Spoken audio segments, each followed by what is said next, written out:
Hello everyone, welcome to my YouTube channel. তা সকলকে সুপ্রভাত জানাই।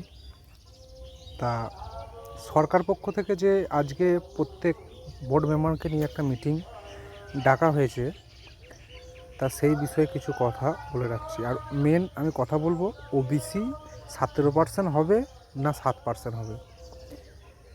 তা আমার কাছে যতদূর খবর আছে 99.99% আজ অবধি, এখন অবধি তোমাদের 7% ধরে রেজাল্ট 2024 ডাব্লিউপি 2024-এর আসবে এবং এডিট উইন্ডো আসবে। আর একটা কথা বলে রাখি, রিভাইজ ভ্যাকেন্সিও আসছে খুব তাড়াতাড়ি, সামনের সপ্তাহে নোটিশ দেখতে পাবে।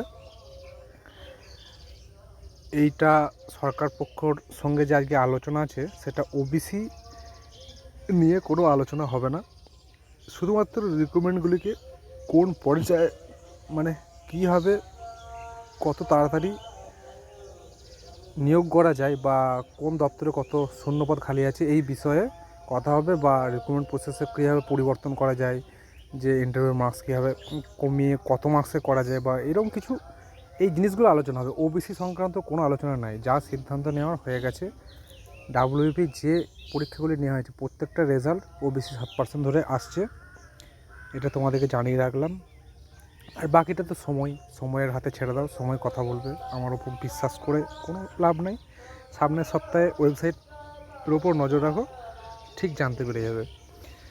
একটাই কথা বলি, যারা মানে কম নাম্বার আছো, 42, 44, 45, 45-এর নিচে যারা আছো, তাদের কিন্তু আশা খুবই কম। ওবিসি যাদের নাম্বার 45-এর নিচে আছে চান্স পাওয়ার, বলতে খারাপ লাগলেও, যেহেতু 140টি তোমার সাবকাস্ট ছিল, কতগুলি ছিল? 140টা, তা এখন হয়েছে 66টা। তখন সুপ্রিম কোর্টের বা যে রায় দিয়ে মানে চলছিল যখন নিয়োগটা, তখন কিন্তু এডিট উইন্ডো বারবার আসছিল কাস্টের। তো ওই জন্যই এইবারও 66টা কাস্ট নেই, শুধুমাত্র ওবিসি বি আর এগুলি থাকবে না, শুধু ওবিসি বলে রেজাল্ট আসবে, শুধুমাত্র ওবিসি বলে রেজাল্ট আসবে বলে রাখছি। তো যাই হোক, তোমাদের যতটুকু জানার ছিল জানালাম ওবিসি ব্যাপারে। পরবর্তীকালে পরবর্তী আপডেট নিয়ে ভিডিও আসবে। শুধু একটা কথা বলবো, সময়ের ওপর ছেড়ে দাও, ঠিক সঠিক নিউজটি জানতে পারবে যে কী হিসাবে রেজাল্ট আসছে, তার আগেই নোটিশ পেয়ে যাবে, রিভাইজ ভ্যাকেন্সি নোটিশ পেয়ে যাবে।